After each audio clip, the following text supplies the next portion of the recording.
This is George Dionne of the Rock is George podcast, and this is a KNAC.com exclusive interview with vocalist David Reece of the hard rock act Bangalore Choir. Hi, everybody. It's David Reece of Bangalore Choir. And we're going to kick this little interview off with a Bangalore Choir KNAC Long Beach radio station's story. An old tale of the good old days. So what used to happen was KNAC was really behind the record. They were playing 2 or 3 songs all day long. You probably remember. And they had come up with this thing where they were doing acoustic shows at places called the Red Onions in Southern California. They were like dinner houses. There's a chain of them. And the cool thing was KNAC would provide limo service. They were Wednesday night gigs. Pick each of us up, drive us down to these gigs, and these places would be packed, right? They were fabulous. And we'd play all our songs and some classic covers, blah, blah, blah. Well, the final expedition developed into where the band were not really getting along all that well at this time. There was a lot of internal drama happening. And as you know, limousine service provides all the free booze you can guzzle. And so we play the show. Everybody gets pretty whacked out. And on the way back, words start flying. And between the guitar player and all HE double hockey sticks breaks loose. I left my bench seat for his bench seat with a lit cigarette in my mouth, and the brawl proceeds. And there's 5 guys in the band, and a guy was kind of like our tour manager, and he would video all this stuff. The next thing you know, the other 3 are in the hog pile, and we're stomping the dog crap out of each other in the back of this limo, which is like brand new for 1992 stretcher. The driver has the window down screaming, please stop, and it's rocking like a giant fish boat, right, on the 101 or the 405 probably. And I mean, I've got a cigarette, ambers are going all over the thing, they're smoking cigarettes, ambers are going everywhere. I had my boot locked inside the booze shelf, which is really expensive crystal serving bottles, right? And glass is flying everywhere. I can't get my boot out, so I just yank my leg and rip the teak wood right off the wall. This brawl proceeded to last it's a long drive back to Hollywood from that area. It was probably a good hour-long punch-out. And when we get into Hollywood, the poor driver's screaming, right? He's hired to do the work. Guys are bailing out close to their neighborhoods. I mean, they're hitting stop signs. I'll walk home. I mean, we're all black-eyed, bloodied. And I mean, it's not funny that a band, but it happens at bands, right? You lose your shit, especially when alcohol is involved. So I stagger up into my apartment in West Hollywood, fully clothed, passed out in bed, boots on, everything. I wake up at about 10 o'clock in the morning, the phone's ringing, and I'm like, I don't even know where I am. I pick up the phone, and it's the management, who happened to be Stevie Nicks' personal manager. And Howard Kaufman was for the big manager.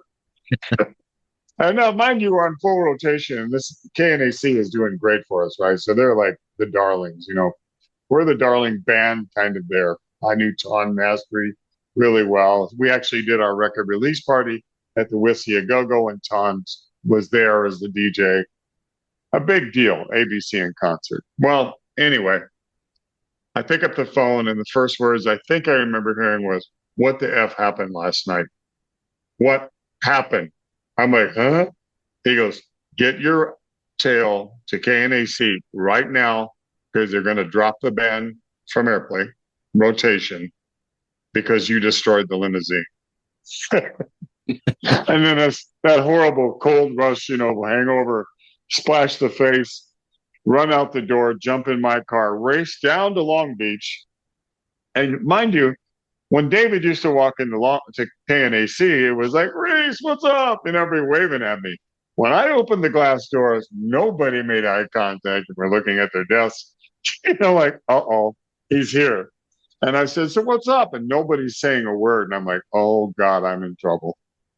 So they point to the program director.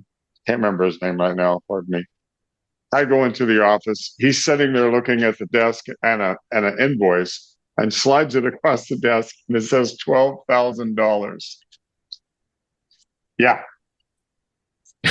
Of damages. And he says, you fix this. We're not paying for this, or you're finished. You're done. So I have to drive another probably 45 minutes south of there to the limousine owner's garage. I don't know if you've been to those kind of places. They're kind of like repair shops, and the guy's got a few stretchers that he rents out. I pull up into the driveway, and I see the white Lincoln Continental with the doors all open, and all of the lining of the inside is down around the floor, glass everywhere. And I'm like, uh-oh. Not good. It looked like somebody threw a grenade inside the car. And while I'm walking in, I'm trying to get the courage to talk to the owner of this thing. There's this huge fight happening between some other customer about something with the owner. So he's hot. His car is destroyed. He's fighting with this other guy. That guy storms off, and I'm standing there, and he goes, can I help you? I go, hi, I'm Dave, the guy that was in the band last night. He goes, he starts screaming at me, And I'm like, oh, God, I'm so sorry. Oh, God, how can I make it? He goes, get my car. He goes, I just bought it. He's losing his mind. And I'm sweating bullets, right? I got to save this. I got to save this. And we're talking and trying to calm down, and I'm trying to diffuse this thing. And he's like, and while he's screaming at me, he goes, what band did you say you were in? I said, Bangalore Choir. And he goes, Bangalore Choir? He goes, oh, my wife loves that band. So does my kid. My brain clicks. I had just picked up like a case of CDs and record promos and all this stuff. They were in the trunk of my convertible. And I go, really? Come over here. And I open my trunk and I go, here, man, please give this to your wife. And I'm handing him CDs and record promos. And he's going, wow, that's really cool. Would you mind signing one for me and one for my son and one for my wife? I go, no, let me sign 4 or 5. And he puts his arm around me and taps me on the shoulder. He goes, you know what, man? You were man enough to come down here. Talk to me man to man. You gave me all these nice gifts. Let's just write it off. I'll have insurance cover it. I look at the guy and I looked up at the sky and said, thank you, God. So now I have to drive back to Long Beach to KNAC. And I walk in, of course, everybody's staring at the desk. They're not saying hi to Dave at all. I knock on the PD's door, walk in, sit down, put my boots up, and I'm smiling. He goes, what's so funny? I said, no, it's not, we're no charge. It's all worked out. He goes, what? I said, he doesn't want to charge me. He looked at me, and goes, you're a genius. I said, I'm really sorry for the inconvenience, sir. I got to hit the skids. Well, while I'm driving, back in those days, we had the bag phones, right? So I'm looking at my phone. There's like 800 messages because the management, everybody's losing their mind. So finally the phone rings and I pick it up. And it's the manager.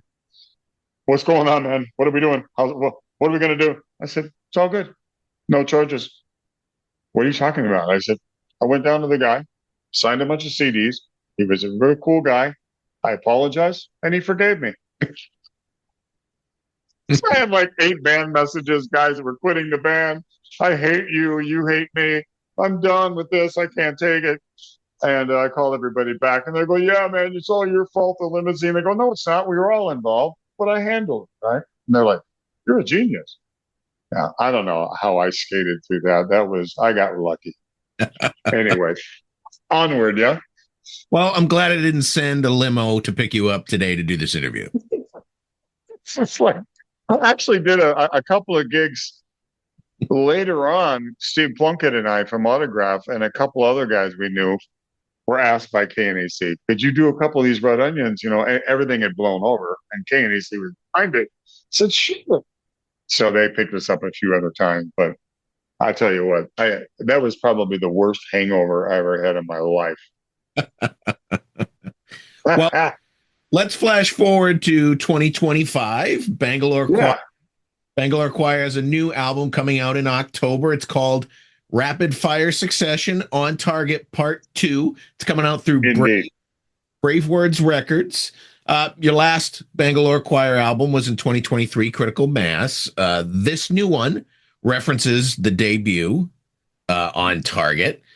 How does this new album tie into the original, or is it just, a title to kind of play to the nostalgia? It plays into the nostalgia visually, as you can see the cover. What had happened was I was in France end of last year. I live in Italy, and I do a lot of headline solo shows. And in all honesty, I draw okay, but branding is really where it's at these days. The nostalgia of that era of our rock and roll. Let's be honest. David Reese's name is known from Accept, Bangalore Choir, and a few other things. But you know what? I'm looking at Mike Tramp doing the Songs of White Lion. I'm looking at all these other things going on, and they're booked, and they're playing a lot of shows, bigger shows. And I was riding back to Italy, and I'd made up my mind I'm going to do it. So I called the management and the booking agent, and they were jubilant. They were like, fantastic. This will really, really open more doors. Because, I'm kind of at a level as an artist for booking, as a solo artist. Very proud of that work, but let's be honest. You want to play bigger stages, you need the brand. So while I concocted this idea in my head, I said, if I'm going to do this, I really need to go back to On Target, because Center Mass, which I released a few years ago, had a couple of good tracks on it, but I'll be honest, I wasn't satisfied with it. A couple of fillers, maybe 8 fillers. It really wasn't Bangalore Choir. There was 1 or 2 songs that I thought fit that. So I broke out On Target, and I started studying it. And I called my guitar player friend, Andy Susamil. Excuse me. And I said, we need to revisit On Target and go back to the roots. Because when I play live, what started this wasn't like at the end of last year. I play 5 or 6 songs from that record live to this day. And people know the words, they sing along. It's kind of crazy. Because I was told when grunge came out and we got dropped that nobody knew and didn't care. But over here, grunge didn't really touch it until like a year or 2 later. But Bangalore was really strong in UK and Europe. So Andy and I made the attempt, probably 4 or 5 songs starting to write, and it wasn't clicking. I said, no, this isn't it. Revisit. And it's hard to put your head back to 1991, 92. It really is. The first song that we finally touched base together on it's called Driver's Seat. It'll be the second single coming out on the 19th of September with a video. And I said, okay, we got it. That's it. That's Slipping Away Part 2. Then Bullet Train came immediately after. And it's kind of weird, dude, when you start writing a record and you get on that track, the raindrops start falling and you get in that mode. So in the interim of all that, I'm looking at the artwork going, if I'm going to be close musically and sonically, I want to be visually close. And I do a lot of, during the COVID disaster, there was a group, some Russian guys and a bunch of guys around Europe. It's really sad because the Russian guys can't really contact anybody outside of Russia. So they kind of go around the loop through Holland. And they're called Goot, Goot. And I'd met them and they asked me to sing on a few of their albums, which put beans on the table for me and my family because I lost tons of shows that year in 2020. That's when I met them. And they came down to visit me last 4 or 5 months ago. I said, Simon, this is the first record I need to be similar to that. You know, the pinup girl, bright, sexy. You know, let's stay in that realm. So after about 4 attempts, we came to terms and created that album cover. Now the album is 16 songs. It's Act 1 and Act 2. And we had about 24 tracks, so there's still a bunch of good ones laying around. But Giles Lavery and the guys at BraveWords, we narrowed it down to these 16. And the reason being, the thinking behind it was Giles, kind of like a Steinman Meatloaf kind of approach to the, you know, like a story record. But I got to tell you, it's a stomper. I'm thrilled. So is it like a story record? Is it like conceptual in a sense? It's weird because when you're writing, you don't realize it is. But like, I got a kind of an Angel in Black on it vibe. There's a song called I Never Meant To, because, you know, everybody needed the big power ballad back in the days, you know, when we committed rock and roll suicide and grunge deservedly took over. I Never Meant To is a personal thing that I'd written with Mario Percadani. He played guitar for Hardline for a while. It's about my daughters and my first marriage and rebuilding. And then there's a song in Act 1 that's called The Light at the end, which is the guy who dreams about making it, gets there, makes it, loses it, goes back home, and it's all right. And that's kind of how the record goes. It's I wouldn't say it's a novel, but when you look at the titles and the words, you go, it kind of is. It wasn't intentional. So aren't all records kind of like that? It's weird, isn't it? it is, except maybe like those German power metal fantasy albums. But Yeah, yeah. Or the Vikings are storming the hillside and massacring the village. As you wrote this album and you were kind of revisiting your past, and you talk about sort of the themes blending into each other, is this album autobiographical in a sense? It's unfinished business. Yeah.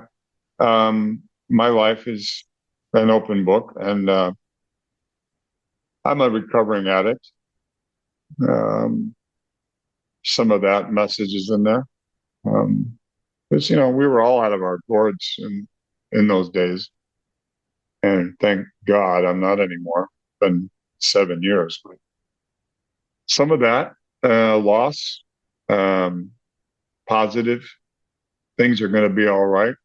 You know, I'm not one of those people that doom and gloom guys. I can't stand that. But I'm also not a whoa, whoa, baby, baby kind of rock guy either.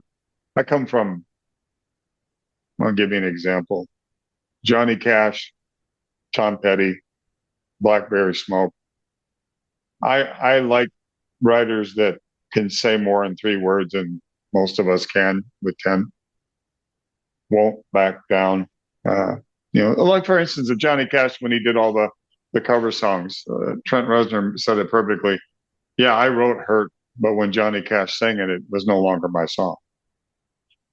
It made total sense to me. I'm a Bad Company guy. You know, I'm from the '70s, so and also part of the thing when I was doing solo wise is I was getting a little bit outside of the box, experimenting with. It's weird over here because the Soundgardens, the grunge thing, and all that stuff is kind of reemerged here. So I'm hearing it all the time in my house. I mean, Limp Bizkit. I'm hearing all these bands that I absolutely loathe, except for Alice in Chains during the explosion. But I started kind of singing and listening to Chris Cornell and going, God, he was amazing. That guy was amazing. There were so many great singers that I was so pissed off that I didn't even give it a chance. So some of my solo stuff started kind of leaning into that groove, heavy, dark tuning rock. And I had an epiphany that I'm a hard rock singer, man. That's who I am. And that's what this record is. If you loved On Target Part 2 is what you get. So with, I mean, there's a gospel. I'm sorry. No, good. There's I wrote a song with Freddie Dornberg, the keyboard player for Axel Rudy Pell, and it's the final song on Act Two. It's called Mending Fences. It's about making up. It's like an Elton John kind of thing. I said, I need a gospel piano piece on this. He sent me two pieces, and I wrote the lyric. It's like it just ran out of my hand. And I'm a cowboy. I'm a redneck from Montana, so I mending fences. You know what that means. So it's like it all just kind of, I don't know. I'm pumped up right now. I'm really excited about this record. Well, you got so much material on this album. I'm wondering how long are you looking to promote this thing? You got 16 songs, typical promotion cycle. You're doing 3 singles. The album's out. You go on tour. You start the next album. This is an extended double album, in my opinion. You have a lot of great material here. Is this going to be a long promotion on this? Are you going to feature a lot of the material as standalone songs? Yeah, I think I need a break, and I need to push this record. I mean, that record behind you, Heat to Heat, I play Ecstasy, Hellhammer, and Generation Clash to this day. Those songs still have legs. And I think this record is so strong. I don't have to worry about, I mean, I write every day, or I try to. I piddle around with ideas, and I definitely sing every day, but unless something great falls out of the sky, I got to record this right now. Right now, my focus is the touring that really begins in October and goes to the end of the year, and then the festivals next year and club dates. So I've got a lot of leg on this record, like you said. I'm going to showcase, of course, Bullet Train, Driver's Seat. There's another song I wrote with Mario called Love and War that works really good. Another one called I'm Headed For. Do you have the whole record? No, I only got the single. Just right. So when you get it, you'll see what I mean. But I'm hoping to showcase between 4 and 5 in the set, because I'm headlining in October, so I have to do 90 minutes. But when I go out with Girls School and ALCATRAZZ in November, I got to play 45. So I got to find a happy medium there. But definitely, I was a weapon of mass production for many years. And that's a survival mode thing, right?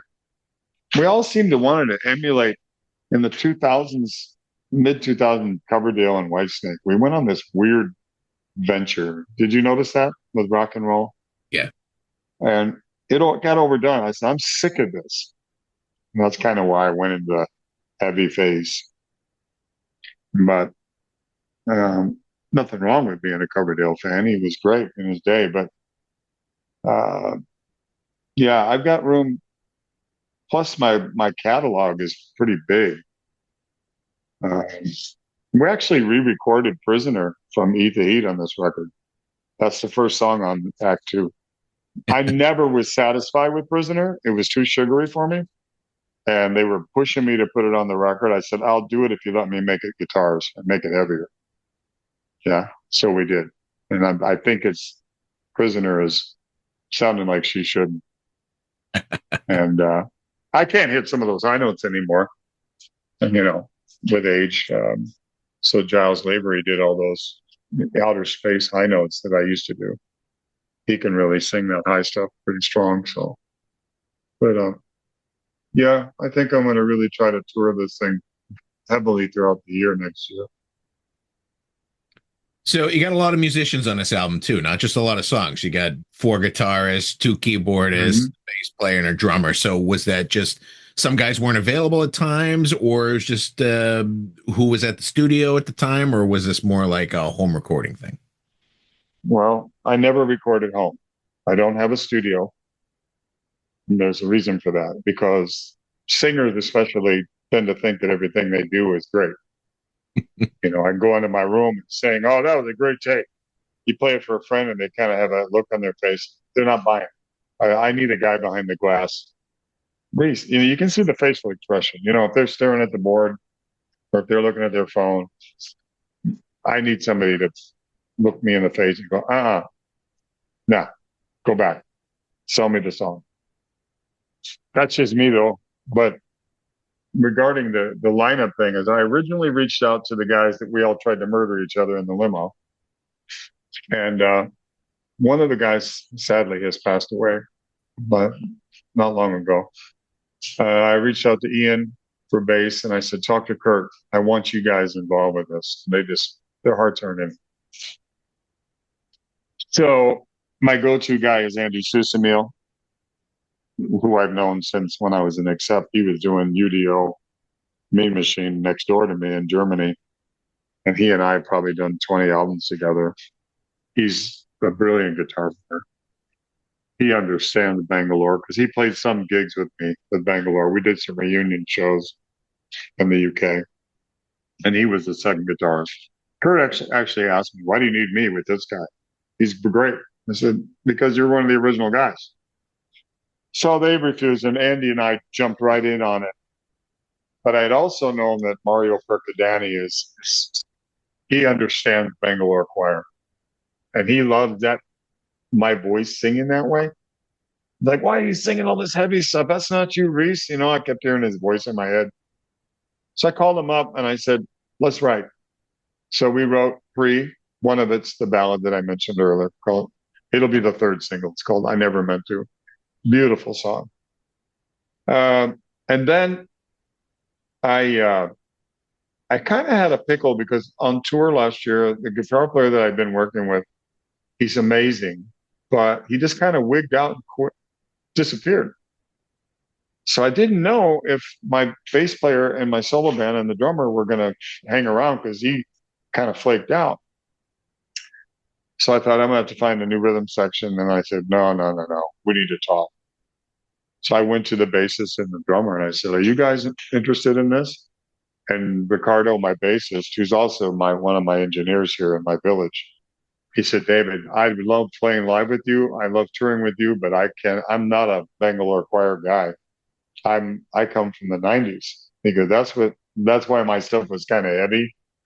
He's great at that, but he goes, I'm not your guy for that. I go, I need a rhythm section that's driving nails. You need that for rock. And we've done a plethora of live gigs around Europe together. So they said, yeah, we're all in. So they played bass and drums on it. Then there's one song called Sail On. I actually played the last live show with Les Binks from Judas Priest.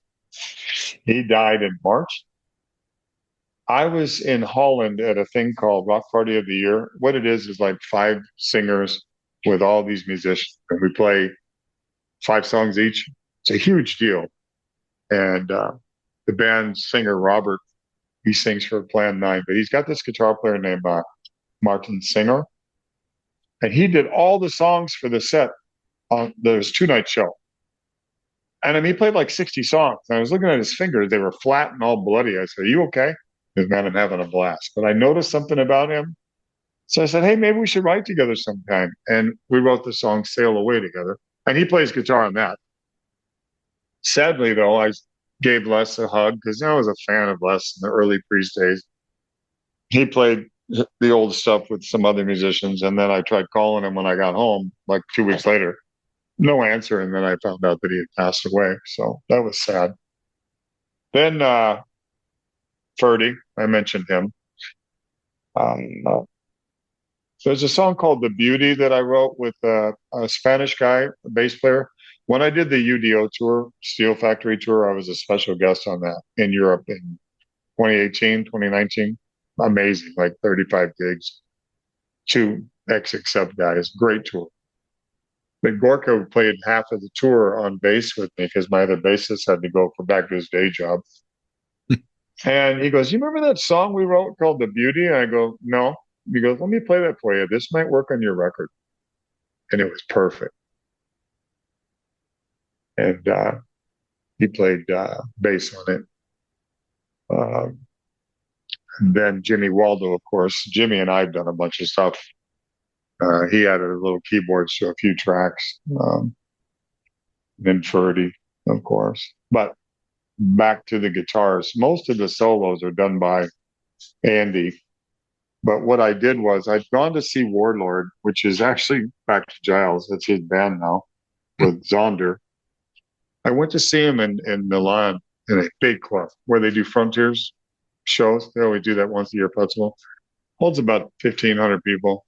Place is packed. And all these Man-O-War style bands. It's not my thing.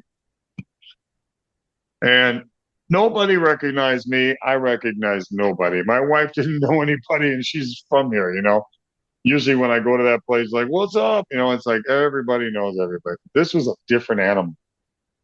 But I saw these two guitar players, Diego Pires and Eric Uros, who were playing guitar for Warlord as a team. And I said, man, I need a double guitar team. Yeah. So I asked them.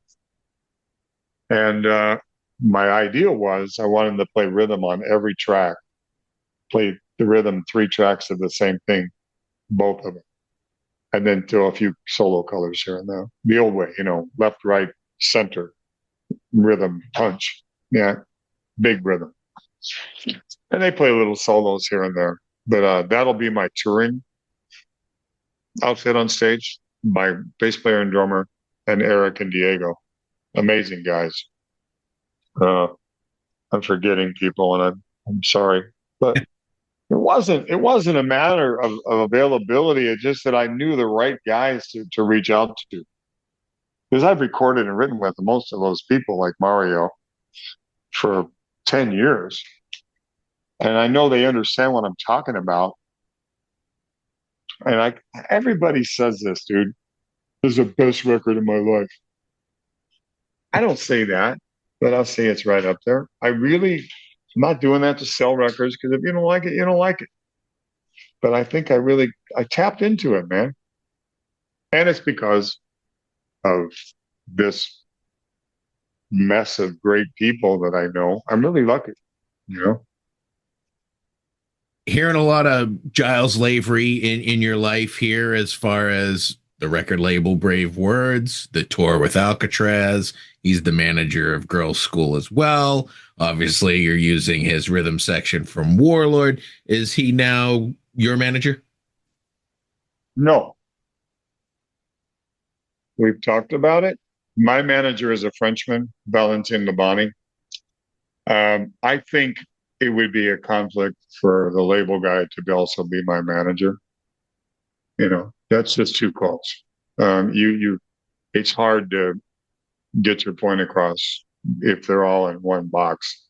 You got to be able to stand outside, right, and argue, because they don't have any other interest to protect. I need a manager to protect my interests.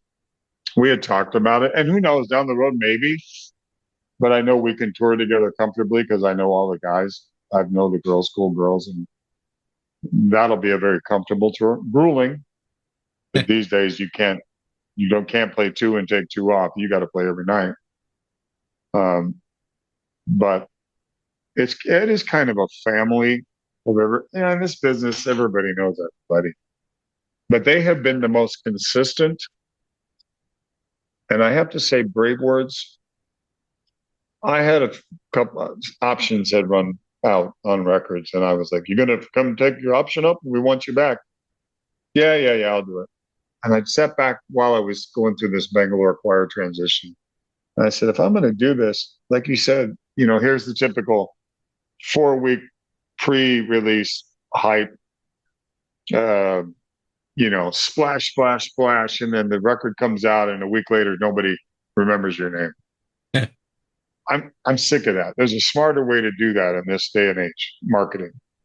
And that's where I thought, I'm going to call Giles and tell him what I'm doing. And he said, let me take it to Brandvold and Brian.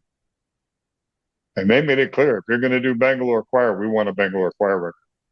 We can market that.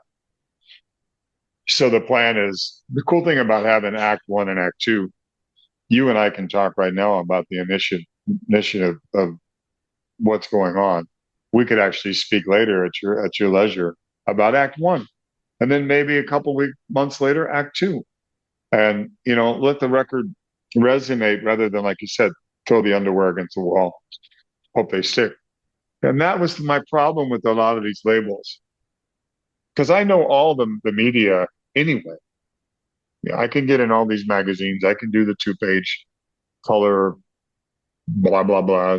I want, and I needed somebody to stick behind it. It's got that MacGyverish kind of knowledge of where media is now. Because I'm a dumbass. And I was told that by Michael. All you guys, Dave, past 40, are clueless with the marketing with social media. Your page sucks. Your access sucks. You got to get with the program. I took a quick lesson and, pulled the boot out of my ass. Really had to lock in and expand my reach. Bands in town. Facebook is crap for your algorithm. It's the same 10 people a day. Hopefully they can share the difference, but it's really not. You're not selling records on Facebook. So Michael had really kicked me in the balls about that. And that's something I needed. Because I don't know what to do. I mean, some of these TikTok artists have gotten 20 million views. I've never heard of them, and the song is amazing.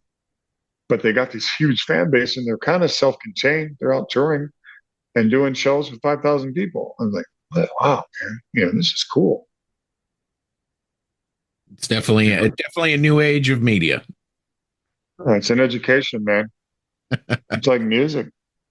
I mean, I'm still trying to write that song.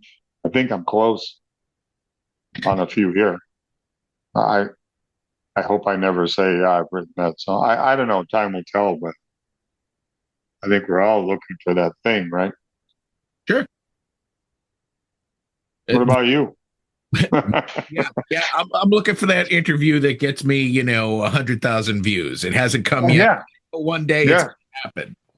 I'll do my damnedest to share, bro. We got that good lead off with the story about the limo. That'll start. I'm sure Blabbermouth will pick that up and really like to spread that juicy story. We can only hope. Yeah, there's a few that know it that I've told in private. I don't think I've ever gone public with that. But you being with KNAC, I said, perfect timing. Now, this tour with ALCATRAZZ and Girl School, it's primarily European based. Are there any talks to go beyond that? I know the USA is a tough market for this kind of music these days, but I mean, are you going to try to go beyond Europe? I know Girl School and ALCATRAZZ played here last year. I'm going to give you a little tidbit. Talking to Michael, he said, Dave, I'm doing the marketing for Babylon AD. How about a Bangalore Choir Babylon AD tour in the US? I said, I'm all in. One hindrance is the visa issue because I'd have to use US players. Now I know everybody in America, great, who would have definitely agreed already to come out and tour with me. So right now I'm in discussion with their manager and their agent. And they're really optimistic that this would be a colorful package and maybe add a third band that's kind of known, because that's what they do here now, 3-band packages, more bang for your buck. And because venues want to see heads, Yeah. But I would definitely jump in all over that because the bands are kind of similar.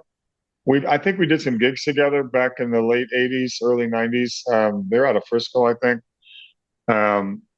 And they're making some noise right now. I'm getting a ton of radio play on this record, Bullet Train, right now. The most I've had in 10 years. I mean, so it says something. And they're right there with me in that top 10 configuration, with what radio is these days, which says something. Right.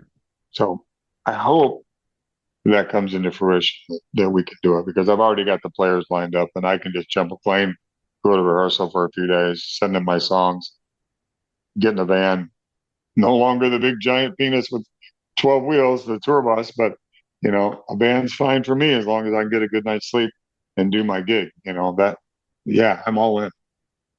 Awesome. It sounds like, if you're listening, Babylon, if you guys are paying attention, get it happening.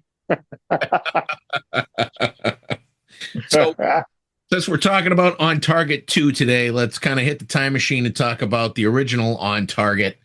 You formed Bangalore Choir after your departure from Accept. Um, you released your debut album in 1991 or 92. The internet is actually in Yeah. dispute over when that came out. Why don't you tell me about the formation of Bangalore Choir? How did it all come together? Was it something you wanted to put together? Did somebody come to you and say, hey, now that you're out of Accept, I got an idea for a band? I was defeated, bro. Accept fired me in Chicago on the walk tour. I slapped Peter. Everybody knows the story. It had come to that kind of like that limo story. The record didn't do like we thought it was going to do. Everybody was pointing fingers, but everybody needs to remember they hired me. That was their decision. You know, one thing you got to know about Accept. I learned something about Udo Dirkschneider. One day we were all recording Eat to Heat, and I went with them to see Udo play. And I asked the management, what is it about him? And they looked me in the eyes and they said, he's one of them. He comes from the factory area of Solingen, Germany. He came out of the gutter and he made something of himself. That's what it is. They love him. They'll die with him. And that's where the European market's different. You can throw out a few stinker records and they'll still follow you. Whereas America, here today, gone later today. But to get back to your original question, I was defeated. They were doing everything in their power to protect themselves, saying it was my fault. Actually, Dieter Dirks told me during the production of that record, you realize if this album fails, they're going to blame you and they're going to blame me. Well, I'm a 27-year-old kid. No, I'm bulletproof. I'm going to be a rock star. What are you talking about? He goes, trust me, if this fails, they're going to blame us. That's exactly what they did. The media, the everybody. So before I went to Accept, I lived in LA. And there were times where I was sleeping in people's cars. When I'd pull the handle and the alarm didn't go off, I'd crawl in the back seat and be woken up by some screaming person that there's a guy sleeping in your car because I was homeless. But everybody in LA is an actor or a rock singer, right? What restaurant do you work at? You know what I mean? What bar are you bartending at? I'm a singer. Oh yeah, where do you work? I couldn't get arrested, man. So after Accept, I had that momentum. My face had been on MTV. I had done some touring with those guys, all the magazines. So then I walk into Hollywood and everybody's like, hey, that's that David Reese guy from Accept. And I was on a mission, man. You will not defeat me. And I went to Guitar Institute and I met John Kirk, or a friend of mine did, brought his picture over and we met, started writing songs with him right away. Had Joey Tafoya on guitar for a while. We had gone through a few guys. And then John said to me, why don't we bring Kurt Mitchell down from Reno from my band Razormaid? You know, the guy's a beast. I said, bring him down. Let's check him out. Mind blowing. Songwriter as well. Great player. So that it came together pretty quick, but I had learned a lot from Accept where it's all about the work, the German work ethic is you get in there and you freaking rehearse. You prepare for a tour. You're working 8 to 12 hours a day. No BS. I mean, you could get up at 9 in the morning and do a matinee show at 12 and then drive all day and do the evening show. You know what I mean? I was in powerful vocal shape. As when you're in clubs before that, you're doing cover songs, you have no identity, you're just trying to make a couple $100 a week. So I forced those guys. We went into a garage that was attached to the LAPD uniform factory. And we rehearsed every day, had an 8-track, recorded every night, work. And I would go out, we'd book shows. And in 9 shows in Hollywood, Southern California, it's about a year, I would flyer every car and vehicle in the city. We had an offer from every label after 9 shows. That's how we settled. I'd gone to see Michael Schenker because Herman from the Scorpions called me. Hey, we're in Hollywood. Michael's playing tonight. Meet me at the Palace. The guys are here. And I knew the Scorps. So I tell my band, hey, we're going to go see the Scorpions. And Michael's playing. They're like, you know the Scorpions? Well, yeah, I was there every day. Oh, my God. So they're like, it's rock star kind of stuff for them. But as I'm leaving the Schenker gig, a guy named Kevin Moran from Giant Warner Brothers walked out and said, "Hey, I hear good things. You guys are about to sign the ink." I said, "Yeah, if you don't get in line, you're going to miss out." Because I was really wanting something like Warner Brothers. He said, "Be in my office tomorrow morning." And I went in and they signed us. And yeah, it happened fast. Was Then, go ahead. I was going to ask if Giant was responsible for getting Max Norman to produce On Target. Yeah, I think my manager, who was called Glenn Parrish, you got to understand, during this whole time, I'm penniless, right? I'm famous, but I haven't got a pot to piss in. But I'm going to Stevie Nicks' house and demoing there too, because Glenn is taking care of Stevie. And Stevie's ultimately managed by HK, Howard Kaufman Management, who had the Eagles, had Don Henley, Hart, everybody, right? Jimmy Buffett was his big money guy, kept the lights on. So here I am, basically homeless in my pockets, but hanging around with these multimillionaires. But I think Glenn had shop producers and Max's name popped up, which, Max did an okay job, but Kurt being such a geek with the engineering, and when we got the final mixes, Kurt called me up saying, you can't release this. I'm not going to do it. It sucks. And I listened to it. I go, I don't hear what you do, but he's into all that nuance stuff. And in the end, he was right. But the problem was we had burned up the budget, and I went to the label and they're like, "No, we're not paying for another remix." I go, "It's not working." They go like this: "Okay, we'll remix the 4 singles that we plan to release and leave the other 6 from Max." Kind of dumb. His record, Jimbo Barton comes in from Queensryche, and him and Curtis just hit it off. I mean, they were nerds at the desk and they knew what they were looking for. And those 4 songs that Jimbo mixed, oh my God.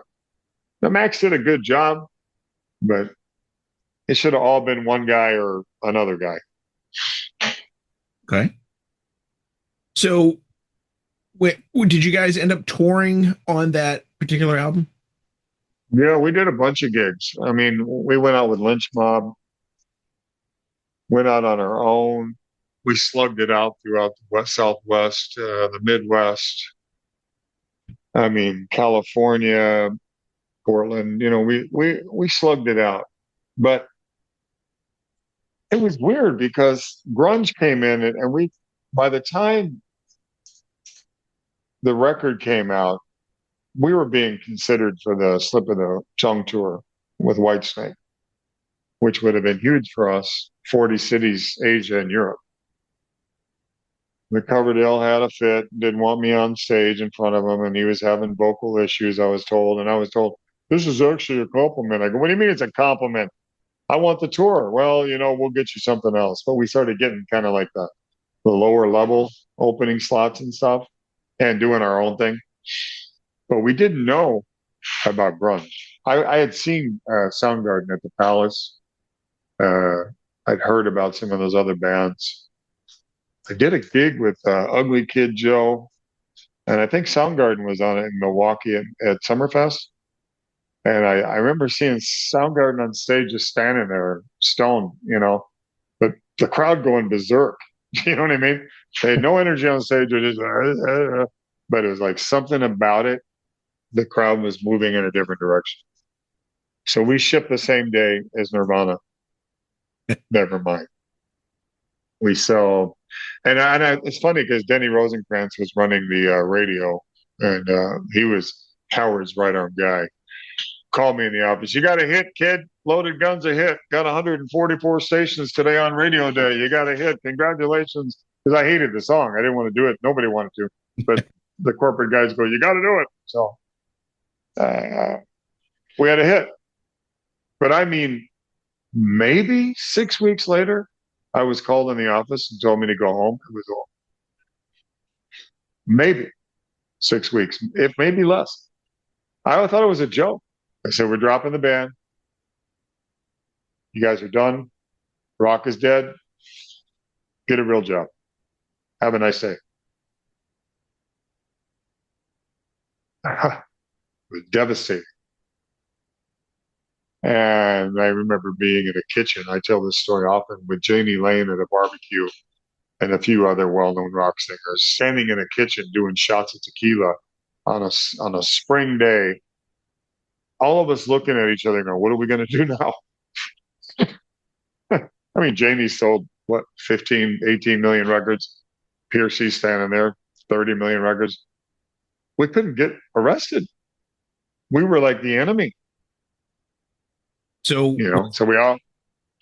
Was there any talk at that time of changing the band's sound? I know that Janie Lane did it with Warrant for a couple albums, and Def Leppard did it at the time to kind of fit in with the grunge sound. Did you guys have that? I did.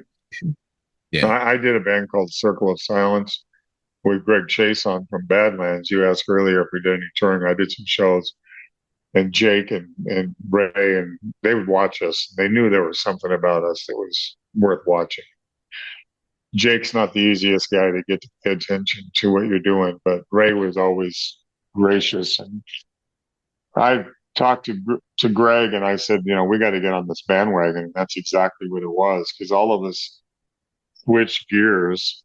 And the wrong idea is that true grunge Sabbathy fans from that Northwest knew it was a false attempt, and our fans knew what we were trying to do to stay relevant. So a lot of us kind of failed at that attempt. So after that, I said, I've had it. I'm out of here. And I retired for 9 years. I left. I mean, what else can you do? I mean, you go from the top of the hill with the most powerful management in town, one of the biggest labels in the world, tour talk, hanging around the pool with Stevie, to basically being homeless again. And everybody that you thought was your friend doesn't want to take your phone call. It's like, I either get a life or I'm going to die out there. Music doesn't care about me. I've been an accept, didn't work. Bangalore didn't work. Go home, get a job. And I did. I ran a successful construction company in Tennessee. Got married, had a kid, and did really well. But deep inside, I missed what we're talking about.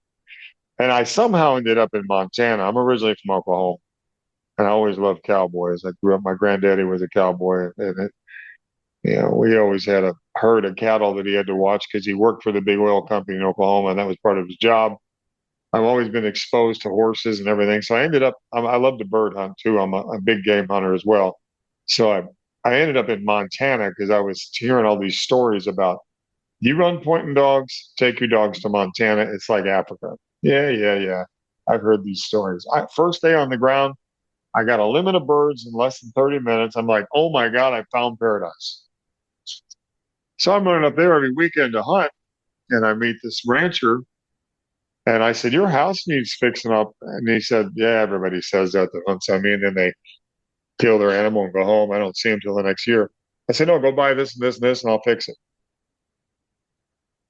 And he did, and I fixed it.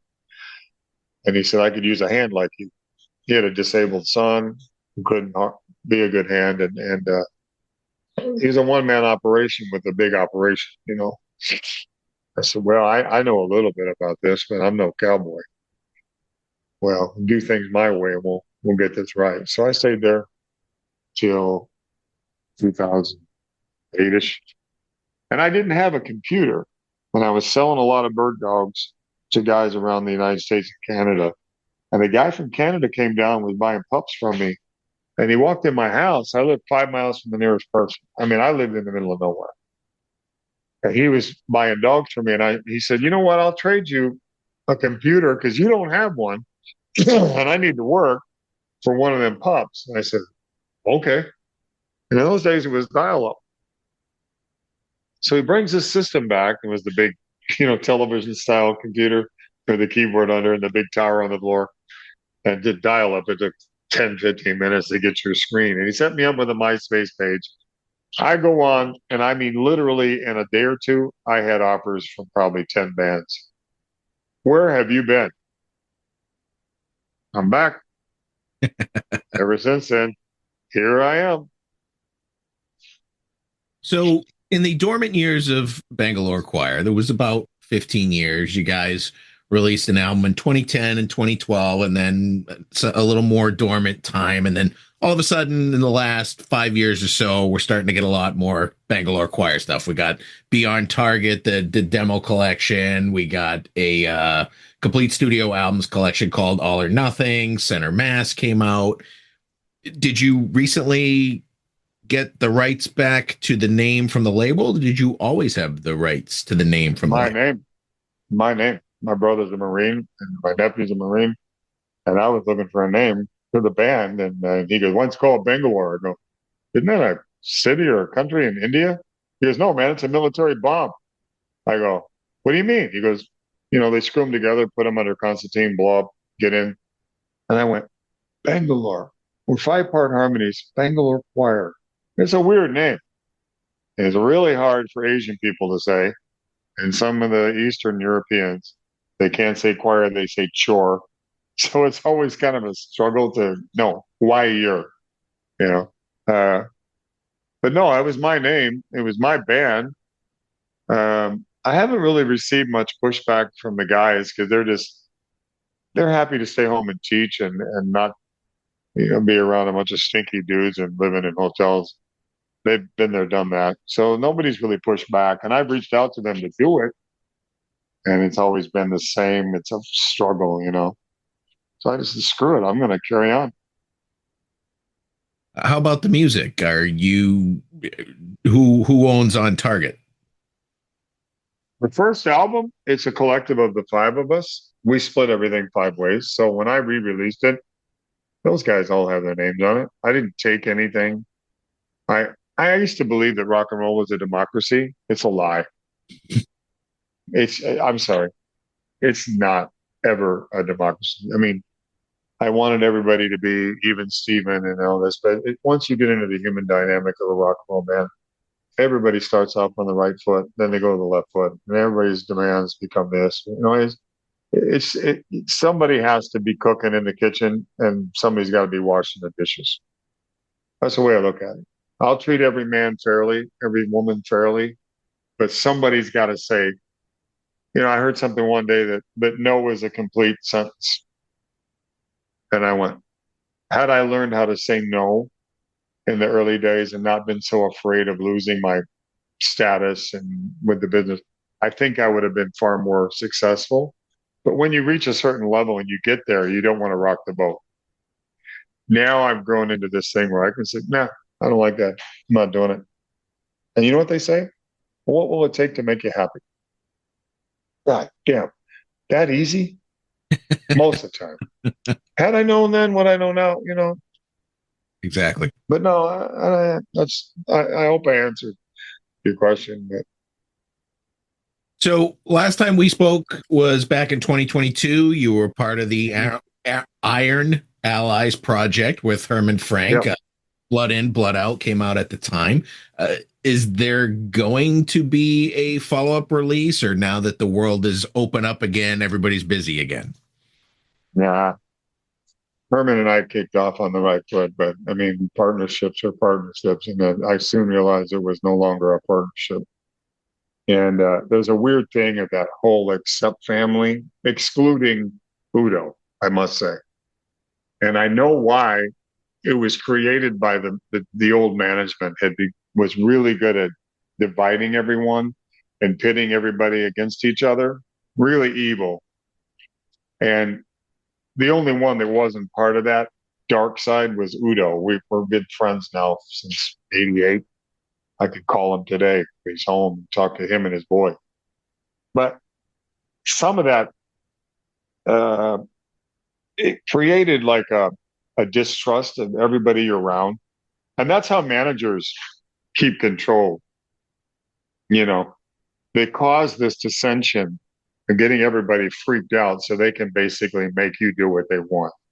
And that I've noticed in a lot of those guys and those outsiders that are doing their own thing, that's still there. You still hear about it. And I started feeling that. He writes great riffs. Victory. It's funny because when he came here and said, if we do this, it's going to be heavy metal and blah, blah, blah, blah, blah, blah, blah, blah. But if you look at Victory, it's kind of like Bangalore Choir. It's more of a pop rock band, right? And True. he's happy. He's got a great singer. Gianni's great.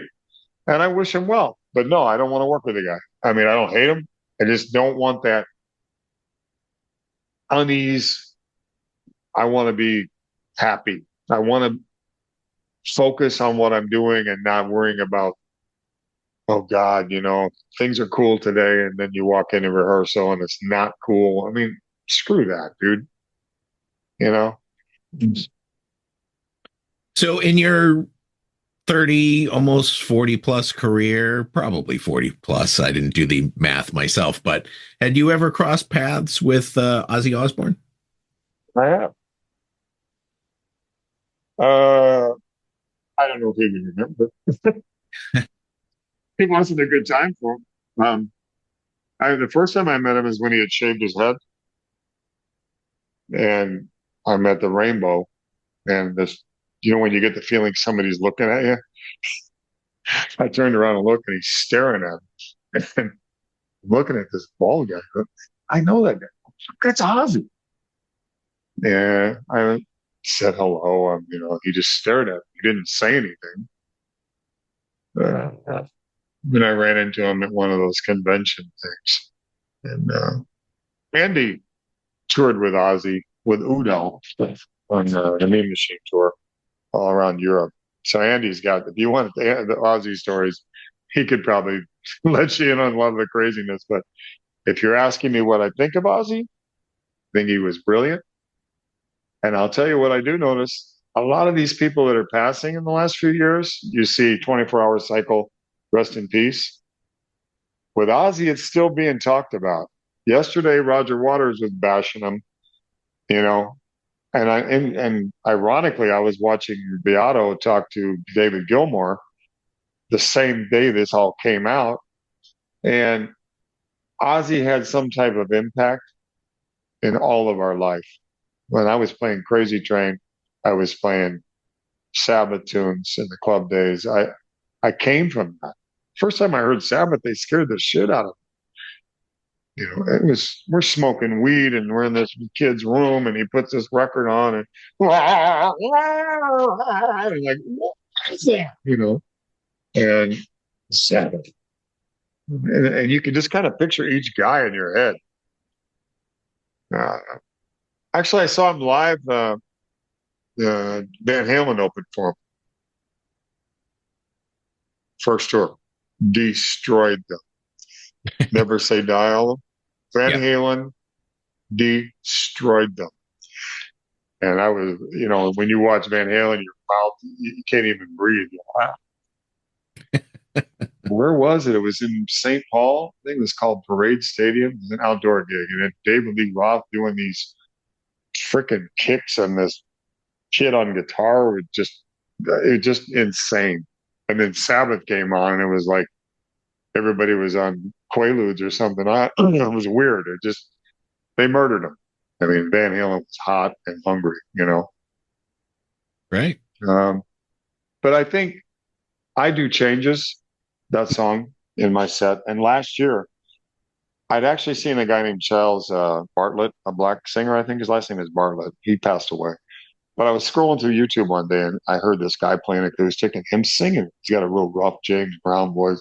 And I go, I remember that song. So I went to the band. I said, let's put that in the set. Dude, I don't know where we were in Europe. We opened up, we played it in the set. People were crying and singing it.